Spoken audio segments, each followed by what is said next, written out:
Fellas, you know Degree Cool Rush deodorant, right? Well, last year they changed the formula, and guys were mad about it. One dude even started a petition. So guess what? Degree heard us, admitted they messed up, and brought the original Cool Rush scent back exactly how it was. And it's in Walmart, Target, and other stores now for under $4. So grab some and remember why its cool, crisp, and fresh scent made it the #1 men's antiperspirant for the last decade. Degree Cool Rush is back, and it smells like victory for all of us.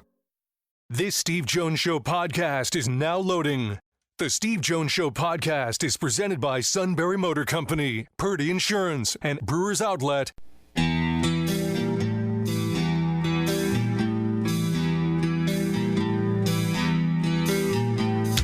Bringing you an in-depth look at Penn State sports and more. This is the Steve Jones Show on News Radio 1070 WKOK. The Steve Jones Show is presented by Brewers Outlet, Sunbury Motor Company, and Purdy Insurance. Now from the Sunbury Motor Studio, here's Steve Jones.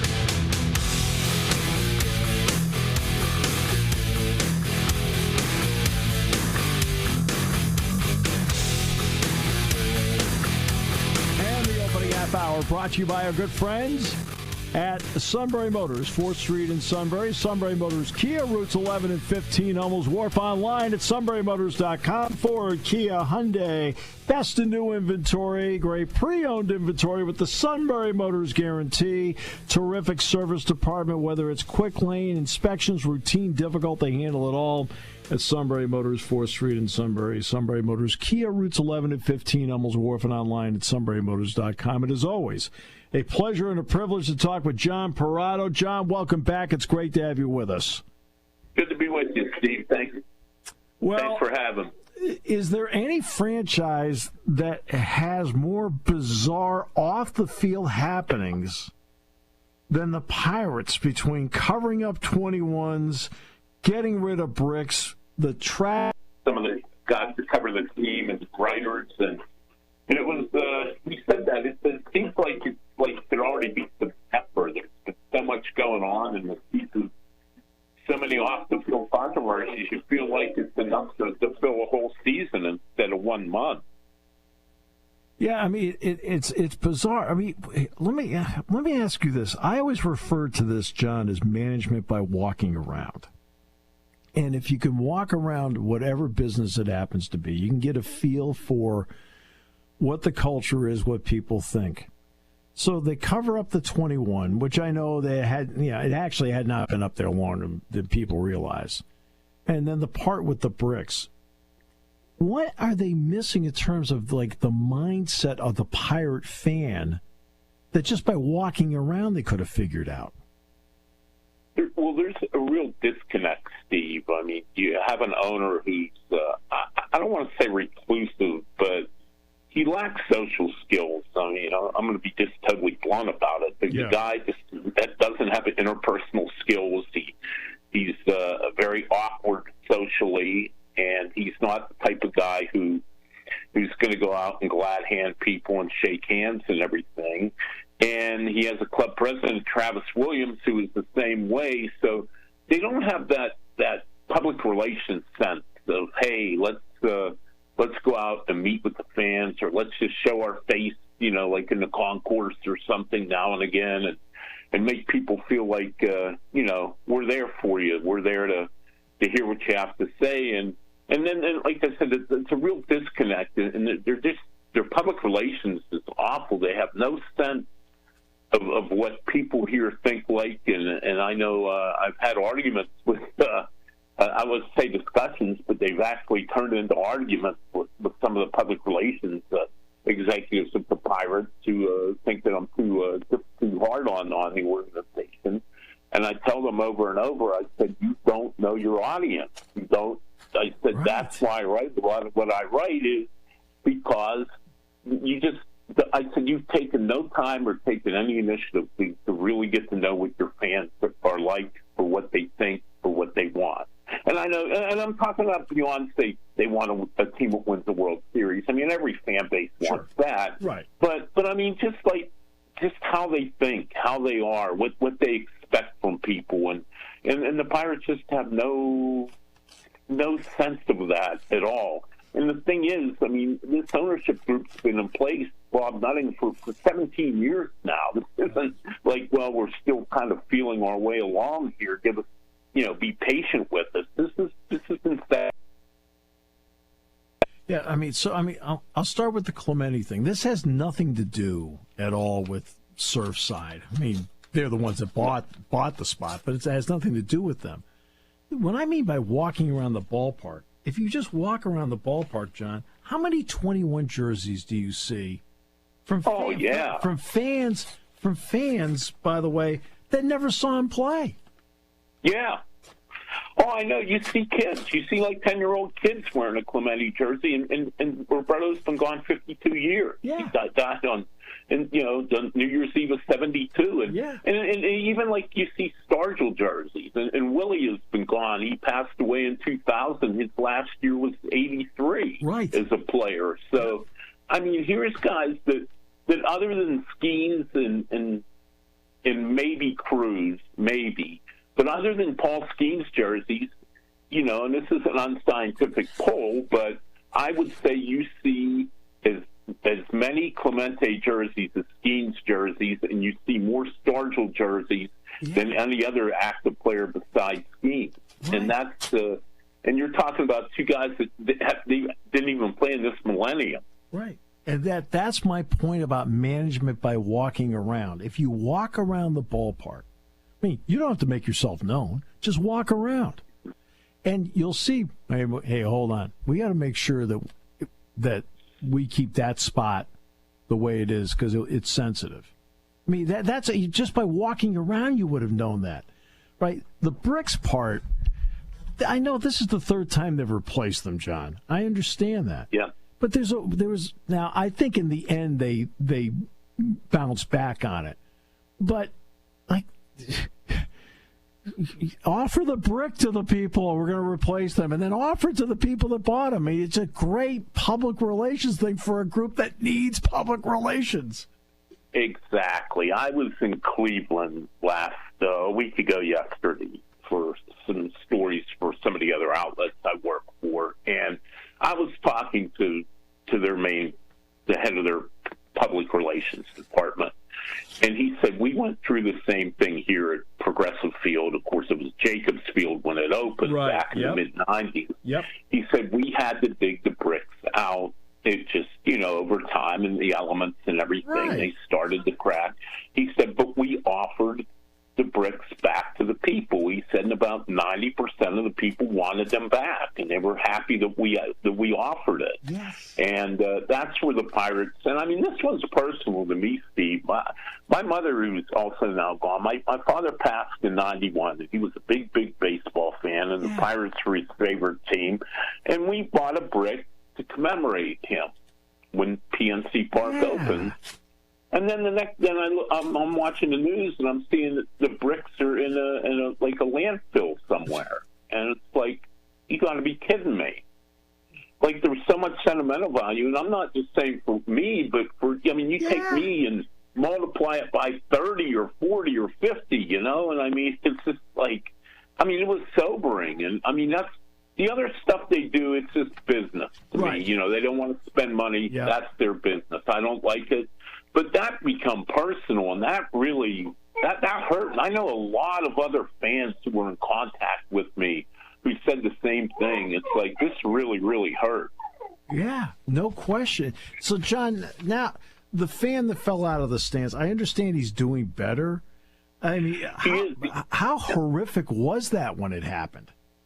Well, it was really, scary at the time. I don't think a whole lot of people in the ballpark actually saw him fall, except people sitting out, in the right field stands, because McCutchen had hit a double, and it was kind of an odd play where Dansby Swanson, the shortstop, dove to stop it, and it hit off his leg, and it ricocheted into right center field. Yep. So, and there were a couple runners on base that scored at the same time. And I think everybody was watching the play, so not too many people actually saw the poor kid fall out of the stands. But then it was, as soon as the play was over, I know somebody in the press box went, "Oh my God, look, there's a fan on the field, like laying face down on the field on the warning track." And so first, like, nobody kind of understood what happened for a minute before it sunk in that a fan had toppled over the railing there and onto the stand, onto the field. And it was very, very sobering. And to be quite honest with you, I mean, he was motionless. He wasn't moving. And my initial reaction was the worst, to be honest. I didn't think he was going to make it. All right, so now the play on the field. This has been another one of those Pirate years, which is the same as all of them. I mean, they're 12-23. I mean, they're playing just barely above 333 at this moment. And this includes having Paul Skenes on the roster. What's their level of play right now, in your opinion? Well, it's not only that they're losing, Steve, and obviously they're not very good to have that record. It's how they're playing. I mean, it's the fundamental mistakes, the base running mistakes. They made two egregious base running mistakes yesterday. They had a guy picked off second and a guy easily thrown out at home trying to score on a ground ball to the third baseman. And just, you know, they allowed a double steal yesterday, and the pitcher never even looked the runners back, and the runners just took off. And it's just bad fundamental baseball. It's one thing if you just don't have as much talent as the other team, and the other team just beat you because they had better players. And I think that's obviously part of the Pirates' problem too. But they don't help themselves by just playing really, really bad fundamental baseball. Like they had a pass ball yesterday on a pitch right down the middle of the plate. It wasn't a hard pitch to have to try to block or catch, and you know, the pass ball on that, and then an error on a routine ground ball to shortstop, and it's just I mean, it just goes on and on and on, and I guess the frustrating part is, you know, we as reporters, we ask Derek Shelton, we ask the players, you know, why does this continue to happen? It's get frustrating, and Shelton goes, well, our guys are trying too hard. I didn't buy that yesterday. It looked to me like they sleptwalked through that 4-0 loss to the Padres, and I'm sorry, maybe I'm looking at the game from a different lens from the press box than he is in the dugout. But it certainly didn't seem they were over trying by any stretch of the imagination. Football and baseball are different. We know that. But, for example, I've always used this example many times. The Seattle Seahawks ended up drafting Russell Wilson in the third round. Well, that meant he was on a third-round contract. So the Seahawks took advantage of having their starting quarterback on a third-round salary, and they built around it. Built up their secondary, signed a couple of free agents, won a Super Bowl. The Pirates have Paul Skenes at $740,000, the major league minimum.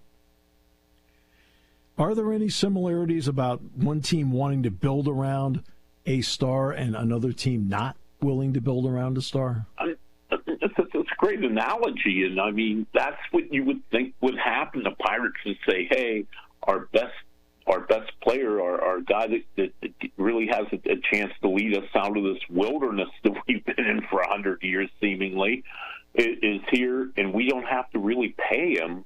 So let's take that money that we normally would pay an ace pitcher, which would be about $30 or $35 million if he were a free agent, or $40 million, and let's take at least some of that money and get some other players to put around him and win now while we can take advantage of a potential 20-game winner making the minimum. But they don't seem to feel that way. They don't think that way. They just want to have the lowest payroll possible. And it's very, very frustrating to the fans. And, you know, and it's not the fans, Steve. I mean, you know, fans are great. Visiting teams come in, and I run into scouts from teams, and I do some national stuff too beyond Pittsburgh baseball now. That's right. So I talk to people from other teams. Just, you know, I'm not just always just locked in totally on talking to Pirate people. Right. And I talk to like general managers from other teams, and I mean, off the record, I mean, all the time I get, what in the hell are they doing in Pittsburgh? What are they doing? And I tell them, I just shrugged my shoulders and said, I can't figure it out either. And I mean, so this isn't just me, it just isn't you, it just isn't the fans. This is people inside the game asking these same questions that you are, and it's just baffling. It's baffling to everyone. I think the Pirates fans are incredible because, they keep showing up, the TV ratings and so forth. I think they're incredible. They're aching for something, right? And as the customer, they deserve something. Right? Not just show up and have a picture with the parrot and, hey, wasn't that a fun experience? I mean, come on. I mean, the marquee can't say, hey, the Pirates are facing Manny Machado and the Padres today. It's like... Yeah, exactly. And I've noticed these ads have been popping up on their official website, like... and exactly what you allude to, like Jose Ramirez will be and the Guardians will be in town like April 14th to the 6th or whatever the days were. Or Ellie De La Cruz and the Reds are coming to town May 14th. Yeah. Or, it's just like it's like it is. And again, I think the fans are realistic. They know that the Pirates aren't ever going to be in a position where they're going to have one of the top payrolls in baseball, and the fans don't expect that. Right. But goodness gracious, do they have to be in the bottom 5 every single year?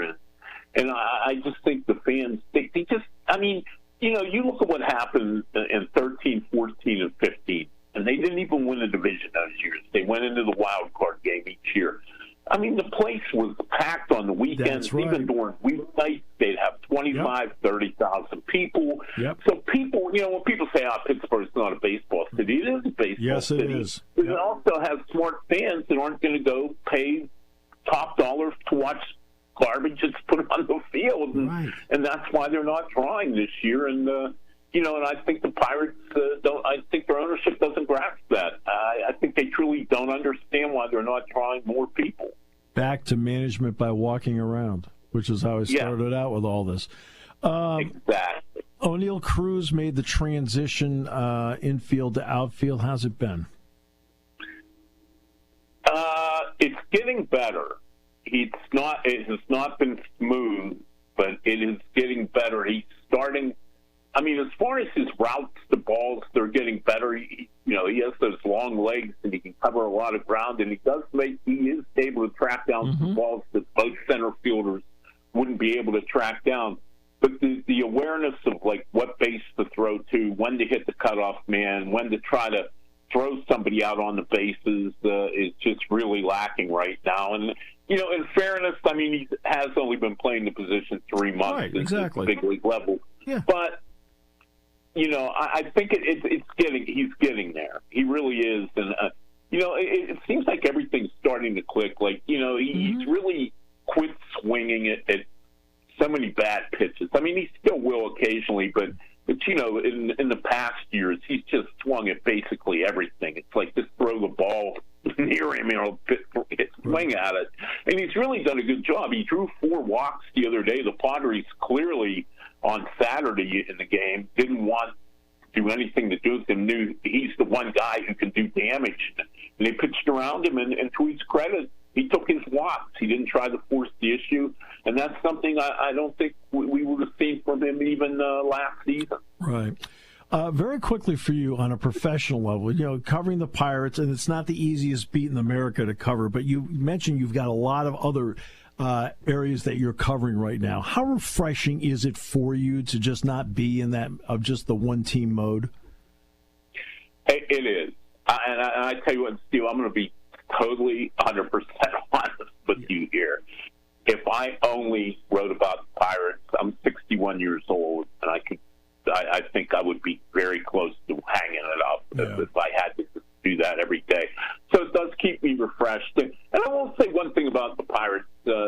I like Derek Shelton, and I like Ben Cherington as people. They've always been good to me. Yeah. Their players are good people. They don't really have any really bad guys in their clubhouse. So that helps. Even when they're losing, at least you know that you're dealing with decent quality people. Right. But they just the same thing over and over and over again really wears you out. And it is nice to take a little respite and write about like a Nick Pavetta or somebody like that for 4 consistent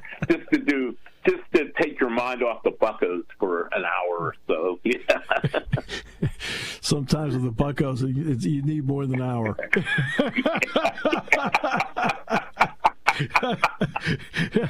Just in all honesty, John, you do fabulous work. I'm just glad that you're grinding away at it, and you got something else to at least talk about besides them.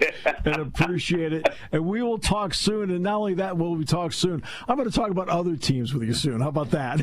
Okay. Yeah, that's okay. Hey, whatever you want to do, I'm good with that. You know that. John, you're the best. Thanks so much, my friend. Appreciate you.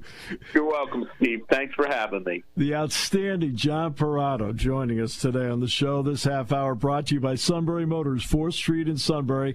Sunbury Motors Kia, routes 11 and 15 in Hummel's Wharf, and online at sunburymotors.com on News Radio 1070 WKOK.